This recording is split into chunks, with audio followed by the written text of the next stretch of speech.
And then we're playing your boys. We got Minnesota, who is going through their own sort of transformation at this moment.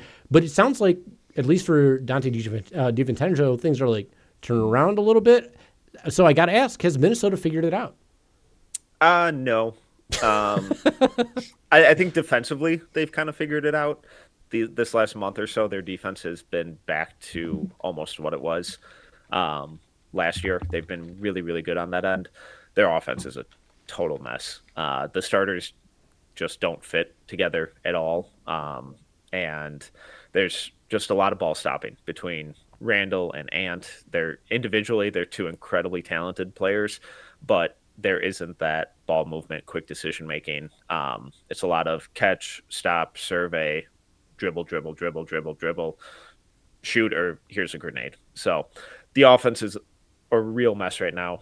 The second unit's been a blast. DiVincenzo's finally finding a shot. He's decided to stop shooting like 20% from three, which helps. Naz Reid rocks. Nickeil Alexander-Walker's the best contract in the league. The starters are just a horrible fit right now. It's kind of a bummer because they had like such a sensational season and especially like playoff run last season, and they have like a lot of good talent. They have an exciting young coach, and like you mentioned, the bench. I wax poetic about Dante nonstop. Mickey knows that. I talk about him a lot. I've been talking about him since Villanova, and he loves Naw, big Naw guy. Everybody in Detroit wishes Naz Reid was on their team. We have like Isaiah Stewart is Naz Reid if offense and defense were like inverted. I think a little bit. They're similar players, they're similar body types, and not as far as like their style of play or anything, but just the sort of slider they can add to the team. So it's a bit of a bummer to hear that they're not doing so well. How can Detroit best attack and take advantage of Minnesota then? Oh boy, I hope their starters play as long as possible. It's such a bummer, dude. I'm sorry to hear that. They'll figure it out. It's new chemistry, new faces, all those platitudes.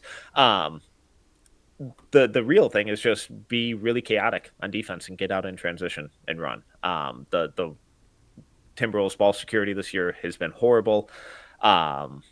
And their transition defense has been horrible. So if you're able to start forcing some turnovers, really pushing the pace, getting out and running, and try and limit their transition opportunities as well, and force them to play more of a slowed down half court offense, there's a real chance to get some easy buckets and kind of rack up a lead pretty quickly. And the third quarter for the Timberwolves has been abhorrent all year. So make some adjustments at halftime, come out firing, and it wouldn't be shocking if you have a quick 10-0 run right out of half. We are familiar with the third quarter over in our neck of the woods as well.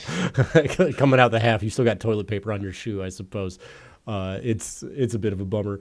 And as far as like forcing turnovers, getting a transition, while not committing them, that it sounds like it's going to be a fun matchup against those two teams. I bet it's going to be a lot closer than a lot of people expect it to be.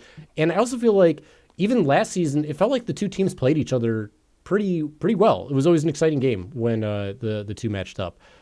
So exciting, fun stuff with Minnesota. Hope the team works out. Hope we could see a little Rob Dillingham, as I know some people are very excited about him as well. Happy he didn't go to the Pistons, even though I think he's a great player. I just thought that was like a fit that would have been a nightmare on this team. But he's a hell of a player. Very fun stuff to watch, Rob.